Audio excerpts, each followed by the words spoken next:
First, I considered drowning myself in the lake or jumping from the rooftop. Stigma is a terrible thing. Persons with developmental and emotional disabilities suffer a great deal, but fortunately, programs around the world are offering help. Here at the United Nations, at the Conference of the State Parties for the Convention on the Rights of Disabled Persons, programs are being presented in alignment with the UN 2030 Agenda and universal health coverage that ensure health and mental health and social inclusion through cultural engagement that promote love and respect for all.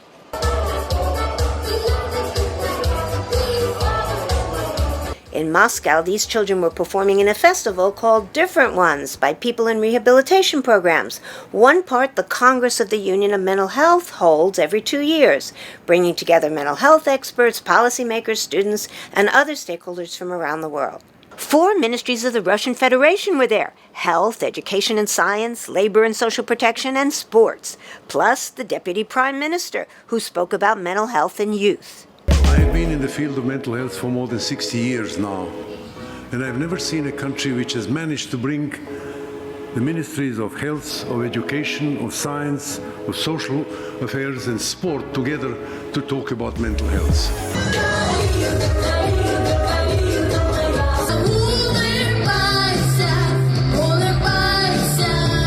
The Congress also includes a festival of films and documentaries about and by people with special needs. There was also an exhibit of outsider art made by artists outside the mainstream, often showing extreme mental states, unconventional ideas, and fantasy. Yet another element, awards, like this one for occupational trainings. A similar conference, but specifically about mental health psychosocial rehabilitation programs in St. Petersburg, honored experts from the Norway City Department of Social Affairs, Housing and Local Development, the UK, Denmark, and Finland. I think that maybe the most important thing that they give hope for recovery and they encourage people to fight for a better life. Empowerment is also important, that we try to empower the persons that we are here to help. Back in Moscow, of course, there were presentations by experts and a final declaration with an emphasis on rehabilitation. For the benefit of individuals and societies throughout the world. Da? Da. In Rabat, Morocco, a restaurant opened to the public with delicious food and gracious service, all by disabled young people in this innovative rehab center. There's even a guest house to stay overnight and socialize with friends. Community mental health is a growing trend, with centers like this one in Georgia as an alternative to hospitalization. Каменный пол, холодный, темно-зеленые стены такие мрачные, тоже, в общем, очень плохие условия. Железные кровати, которые... The innovative assertive community treatment works and was celebrated in New York with speeches, music, and a film screening about the program. შენადგილს პოულობ, შენ მეგობრებს პოულობ, აღარ ახარ გაუცხოებული. თავი გზენი ნორმალურ ადამიანად, მე უკვე. Nothing would stop Chow, disabled from his mother's exposure to Agent Orange, living in this camp as a child but determined to be a painter, and making it to the United Nations for a screening of the Academy Award-nominated documentary about his life. Vẽ vừa vẽ thôi, để cho mình vừa thỏa mãn đam mê, cái yêu thích, cái yêu nghề của mình.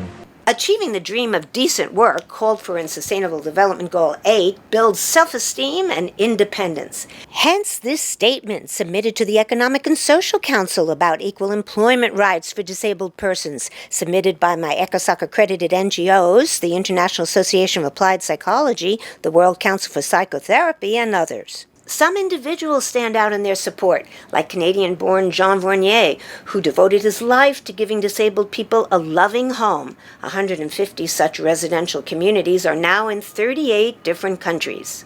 There's only one thing that really matters. Relationship. Do you love me? Do you love me as I am? A documentary about Varnier's life was screened at the United Nations with a discussion about mental health, sponsored by the missions of France and Canada that I moderated. History was made Sunday night at Broadway's Tony Awards when Ali Stroker became the first person in a wheelchair to win that award. This award is for every kid who is watching tonight who has a disability, who has a limitation or a challenge, who has been waiting to see themselves represented in this arena. I want to talk about how we can make a better tomorrow for everyone, everywhere. We can do it by reminding the world's leaders and governments to work with the United Nations to make sure that everybody with disabilities enjoy equal rights and opportunities. Together, let's break barriers and open doors for people of all abilities. Let's join forces to get the UN Convention on the Rights of Persons with Disabilities signed, sealed, and delivered by all countries for everyone's sake.